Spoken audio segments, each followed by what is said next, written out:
देखिए, पहली बात, जब सोमनाथ मंदिर का पुनरुद्धार हुआ उस समय देश के प्रधानमंत्री जवाहरलाल नेहरू थे। अगर नेहरू चाहते तो पुनरुद्धार नहीं होता। यह आरोप लगाना गलत है कि नेहरू सोमनाथ के विरोध में थे। नंबर एक बात। दूसरी बात, आपको यह समझनी चाहिए कि सुधांशु जी ने कहा कि हम देश को विकास के पथ पर ले जाना चाहते हैं। विकास के पथ के जो निश्चित पैटर्न है, अगर उस पैटर्न से आप उतरेंगे तो आप विकास के पथ पर नहीं जा सकते।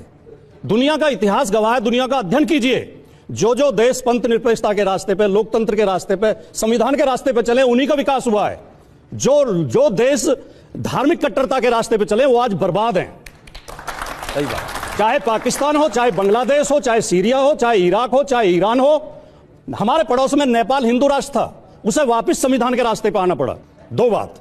तीसरी बात, जब नेहरू देश की आजादी के लिए अंग्रेजों की जेल में पड़े थे, तब इनके जो वो थे नेता श्यामा प्रसाद मुखर्जी, वो मुस्लिम लीग के साथ पश्चिम बंगाल में सरकार चला रहे थे। गलत है। हक की प्रजाकर्षक पार्टी बदरू खान ने 1946 में ज्वाइन किया मुस्लिम लीग। मुझे बोलना है, प्लीज मुझे इसलिए क्योंकि उस समय आरएसएस, उस समय हिंदू महासभा, जनसंघ तो बाद में बना देश की आजादी के बाद, ये अंग्रेजों के साथ थे, आजादी की लड़ाई में शामिल नहीं थे। तो इन्हें कोई हक ही नहीं था देश की नीतियां तय करने का। जिन लोगों ने देश की लड़ाई लड़ी आजादी की, जिन्होंने जेलें काटी, कुर्बानियां दी, उन्होंने ये नीति तय की, उन्होंने संविधान तय किया कि भारत पंथ निरपेक्षता के रास्ते पर चलेगा। यहां जाति धर्म के नाम पर कोई भेद नहीं होगा, यहां कानून सबसे ऊपर होगा, हर व्यक्ति को वोट देने का अधिकार होगा। ये नीतियां उन्होंने तय की।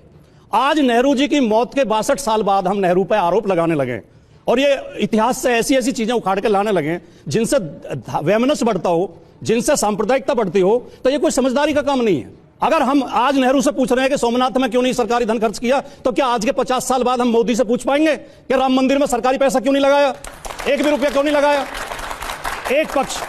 दूसरा पक्ष में और कहना चाहता हूं 2 मिनट में, गौतम जी की अनुमति लेते हुए। जिस समय सोमनाथ मंदिर पर महमूद गजनवी, अभी आप सर ने बताया, उन्होंने, सुधांशु जी ने कहा ये इन आतताइयों का विरोध नहीं करते, इनका समर्थन कौन करेगा? लेकिन ये चंगेज खां और उसका नाम लेके आज के पहलू खान, और उसको नहीं तो हम मार सकते सड़क पे, पहलू खान की और अखलाक की क्या गलती थी? क्या चंगेज खान के साथ आए थे लूट करने? वो जिस समय महमूद गजनवी, मोहम्मद गौरी 17 बार लूट के ले जा रहे थे सोमनाथ मंदिर और दूसरे मंदिरों को, उस समय भारत की आबादी 10 करोड़ थी और इनके साथ कुछ हजार वो आते थे लुटेरे केवल। वो 1500 आदमी कैसे 10 करोड़ लोगों को लूट के ले जाते थे?